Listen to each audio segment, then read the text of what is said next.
Chapter 24. Size of the Family.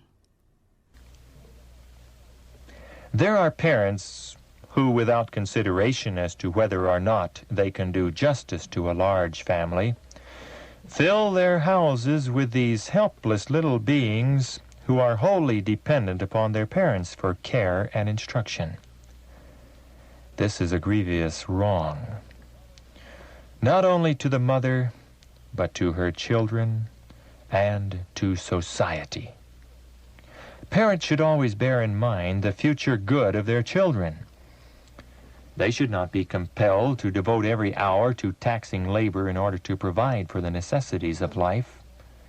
Before increasing their family, they should take into consideration whether God would be glorified or dishonored by their bringing children into the world.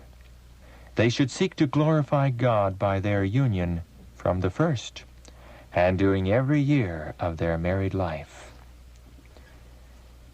In view of the responsibility that devolves upon parents, it should be carefully considered whether it is best to bring children into the family.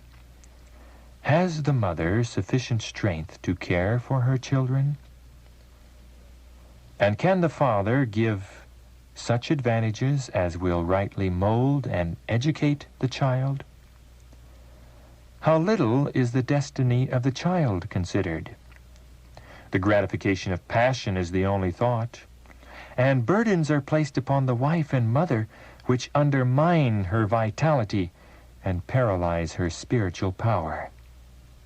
In broken health and with discouraged spirits, she finds herself surrounded by a little flock whom she cannot care for as she should.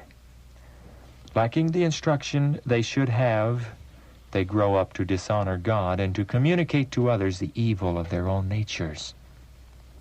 And thus, an army is raised up whom Satan manages as he pleases.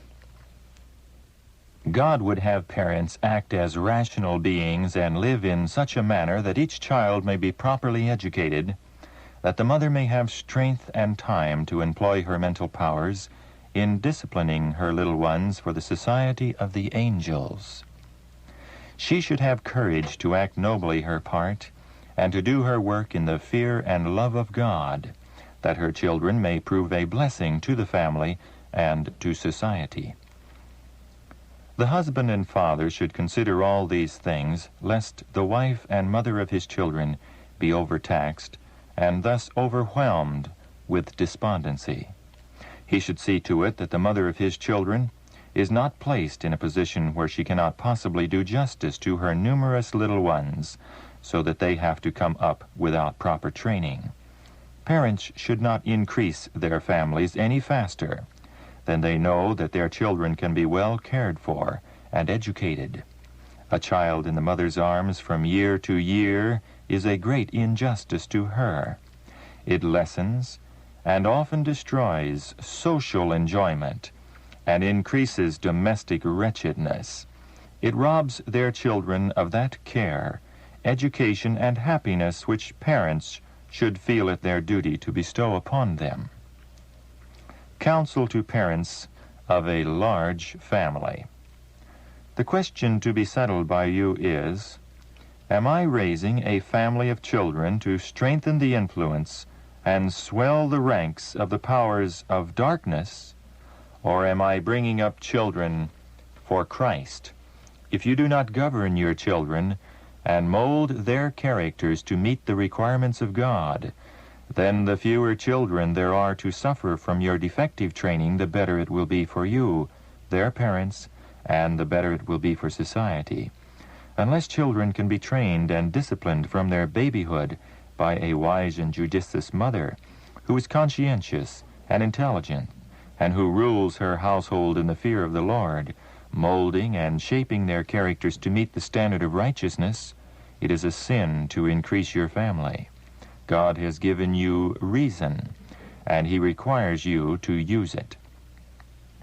Fathers and mothers, when you know that you are deficient in a knowledge of how to train your children for the master, why do you not learn your lessons? Why do you continue to bring children into the world to swell the numbers in Satan's ranks? Is God pleased with this showing? When you see that a large family will severely tax your resources, when you see that it is giving the mother her hands full of children, and that she has not time intervening between their births to do the work every mother needs to do, why do you not consider the sure result?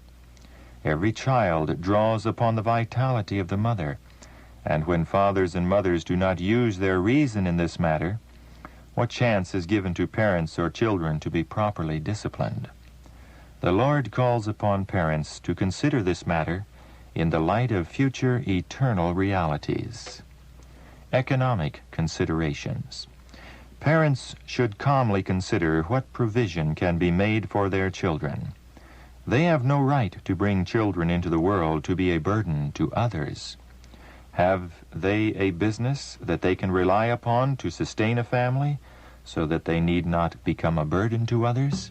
If they have not, they commit a crime in bringing children into the world to suffer for want of proper food, care, and clothing.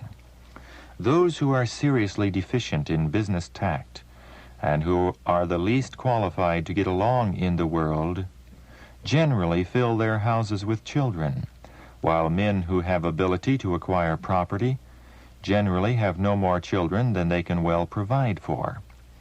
Those who are not qualified to take care of themselves should not have children.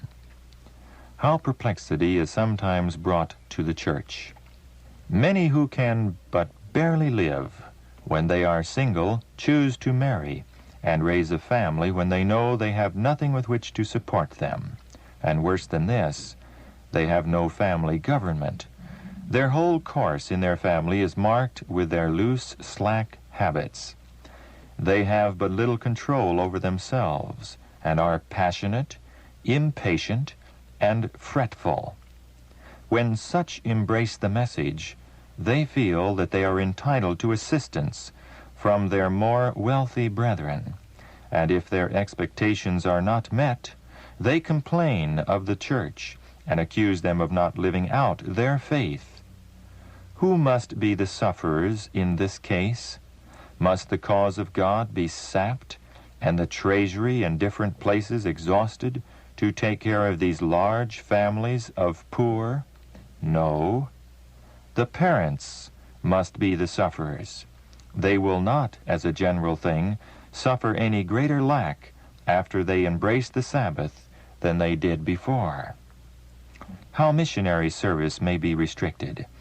In sending missionaries to distant countries, those men should be selected who know how to economize, who have not large families, and who, realizing the shortness of time and the great work to be accomplished, will not fill their hands and houses with children, but will keep themselves as free as possible from everything that will divert their minds from their one great work. The wife, if devoted and left free to do so, can, by standing by the side of her husband, accomplish as much as he. God has blessed woman with talents to be used to his glory in bringing many sons and daughters to God. But many who might be efficient laborers are kept at home to care for their little ones.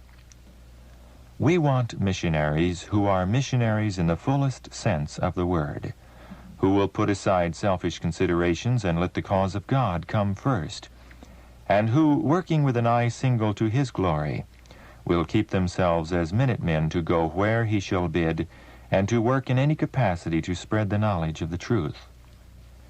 Men who have wives that love and fear God, and that can help them in the work, are needed in the missionary field. Many who have families go out to labor, but they do not give themselves entirely to the work. Their minds are divided. Wife and children draw them from their labor and often keep them out of the fields that they might enter, were it not that they think they must be near their home.